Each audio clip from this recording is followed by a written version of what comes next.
Las familias cubanas viven, lo que hacen, no viven, lo que hacen es sobrevivir, es decir, constantemente lo que es la búsqueda de los alimentos. En Cuba escasea absolutamente todo y los servicios, sobre todo los alimentos, las medicinas.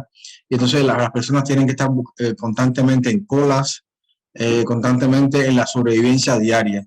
Es muy difícil la vida en Cuba en sentido general. Precisamente como el tema de la vivienda es tan grave, como hay un déficit de viviendas terrible, en muchísimas madres desesperadas, a veces con varios hijos pequeños, tomaban un local del Estado y ahí se quedaban. Y a pesar de que recibían amenazas de la policía para salir, ellas permanecían ahí. Y yo documentaba eso, amenazas de desalojo a familias. Cuba hay que vivirla para entenderla, ¿no? Porque es realmente una sociedad bastante complicada a veces de entender, donde la mayoría de las personas, excepto una élite muy reducida, viven en una pobreza muy precaria, vamos a decirlo así. En verdad los medios en Cuba, los del régimen, no son públicos, son propiedad privada del Partido Comunista. Es decir, no son públicos porque no hay pluralidad de voces allí.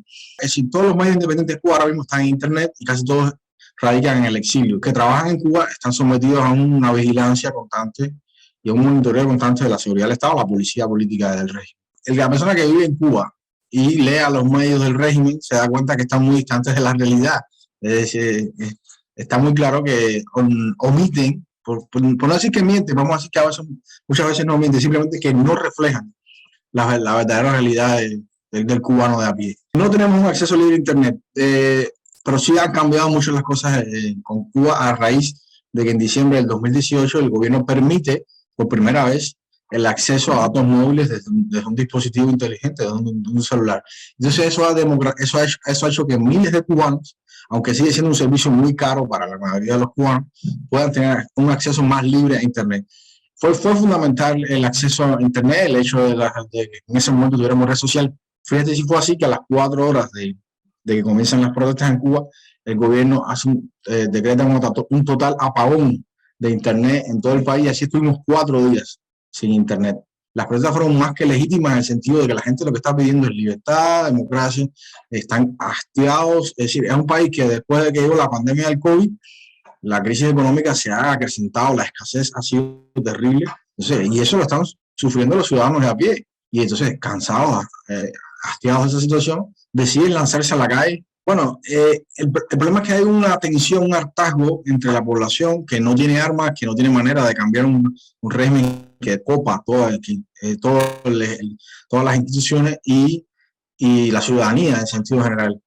¿Qué posibilidades de que cambie? Realmente es una incógnita, no sabemos, pero existió un 11 de julio, ahora viene un 15N, un poquito más organizado, y seguirá habiendo reclamos de libertad y el régimen seguirá atrincherado en su posición y siempre culpando a Estados Unidos de cualquier cosa que suceda en Cuba, lo cual es totalmente ilógico. En lo que sí ya está planteada es una tensión muy grande entre un sector de la ciudadanía que quiere reclamar sus derechos y el gobierno cubano que está negado totalmente a respetar, aunque sea esos espacios.